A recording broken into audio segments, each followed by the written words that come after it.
Hello everyone, my name is Tudone, and today I'm going to be talking to you about an algorithm I developed focusing on the role of aromatase inhibitors in the treatment of late-stage hormone-positive breast cancer patients.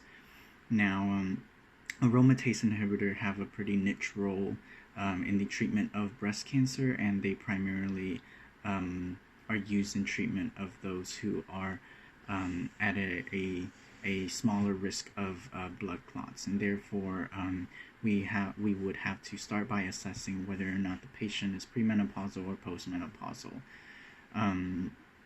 Aromatase inhibitors primarily are used to treat postmenopausal patients who have a decreased amount of risk factors for blood clots, but they can be seen in premenopausal patients if they have already gone through ovarian ablation. But we're not going to focus too much on that today. We're going to be focused more on postmenopausal women, where we see these medications a little bit more frequently. And so even when you're looking at postmenopausal breast cancer patients who are hormone positive for estrogen receptors and progesterone receptors, it's important to identify their history of blood clots. So today we're going to be focusing on patients who are at a later stage, stage 4 ER or PR positive breast cancer patients who have not gone through endocrine therapy within the past 12 months. And so these postmenopausal women, we would have to start by assessing their history and risk factors for blood clots. And so if they have a history of blood clots, we would probably want to steer towards the use of an aromatase inhibitors, simply because they have a lower risk of triggering thromboembolism as compared to other treatment therapies such as SERMs like tamoxifen in the treatment of stage 4 hormone receptor positive breast cancer.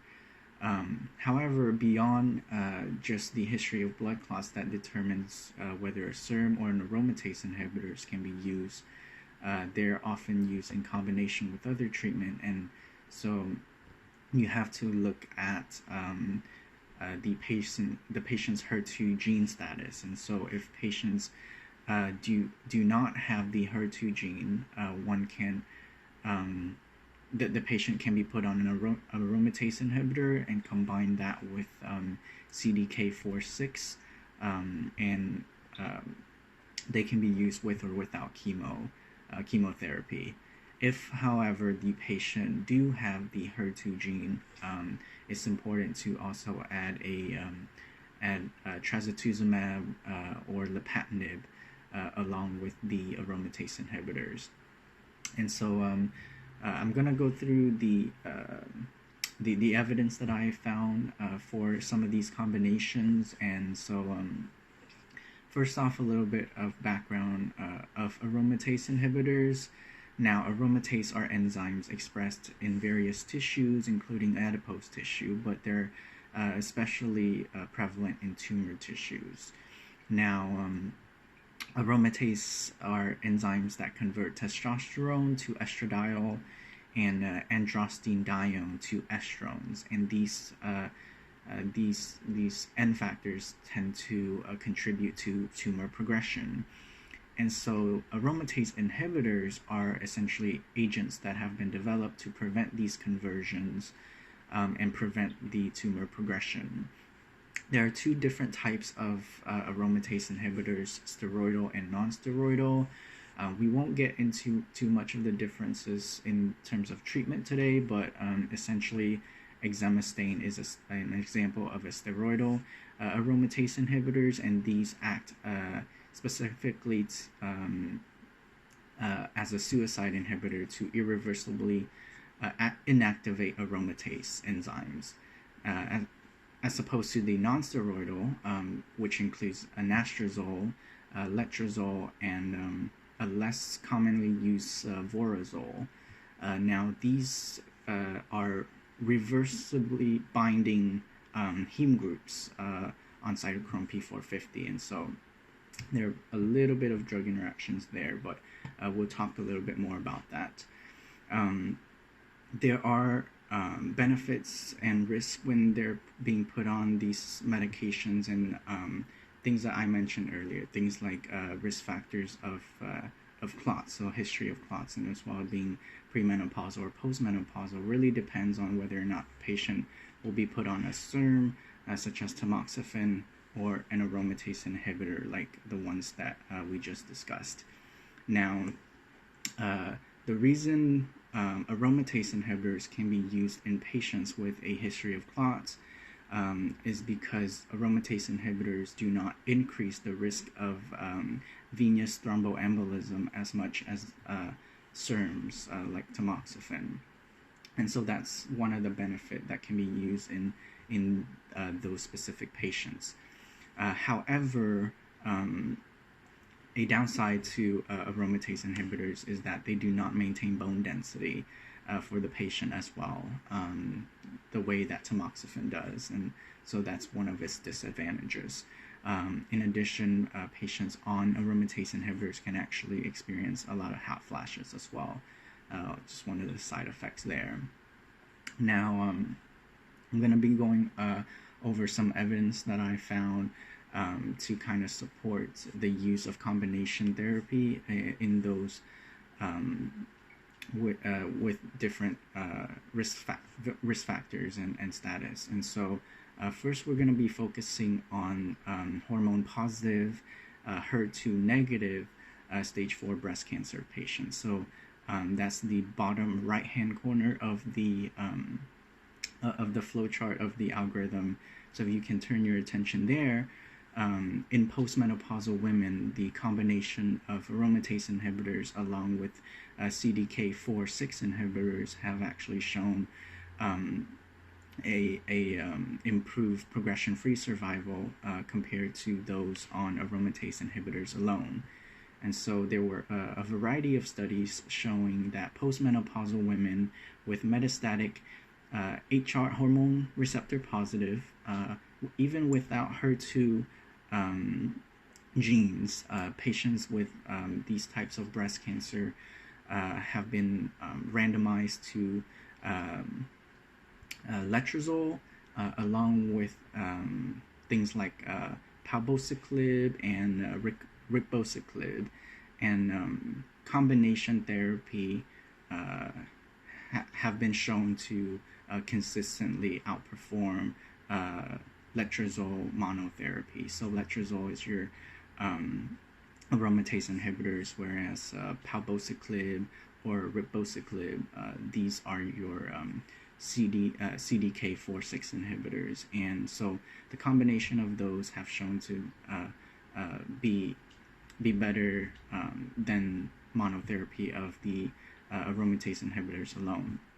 So as you can see, it's 24.8 months when you're combining palbociclib with letrozole versus only 14.5 months if you have letrozole alone as monotherapy, and 25.3 months if you're combining ribociclib with letrozole, compared to just only 16 months if you're doing letrozole alone.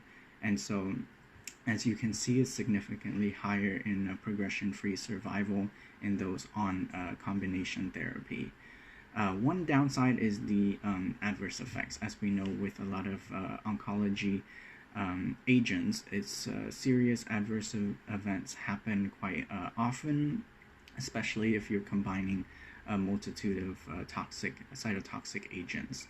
And so the combination therapy in both situations, palbociclib with letrozole as well as ribociclib with letrozole, these were shown to have higher rates of serious adverse events, that's grade 3 or 4, of things like neutropenia, leukopenia, anemia, fatigue, and abnormal liver function tests. Now, another trial, a Monarch trial, also studied the combination of abemaciclib with aromatase inhibitor compared to aromatase inhibitors monotherapy in postmenopausal women with, again, metastatic HR positive, HER2 negative breast cancer. And again, it showed combination therapy improved progression-free survival compared to monotherapy of aromatase inhibitors.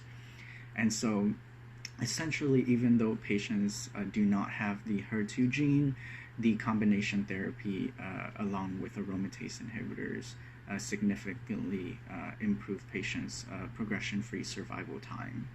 Now, again, this trial also showed that serious adverse events were higher in combination therapy compared to those on monotherapy. Things like diarrhea, neutropenia, and leukopenia were shown to be at a grade 3 or 4. And so that's pretty serious there. Now, moving on to systemic therapy for recurrent stage 4. Now, this is going to be focusing on hormone receptor positive, but also HER2 positive breast cancer. And these are more focused on the other things like the addition of trastuzumab and lapatinib. And so the evidence I found was that adding trastuzumab or lapatinib to aromatase inhibitors have demonstrated a significant progression-free survival advantage compared to those on aromatase inhibitor monotherapy, especially in those who are postmenopausal women with stage 4 recurrent hormone receptor positive tumors.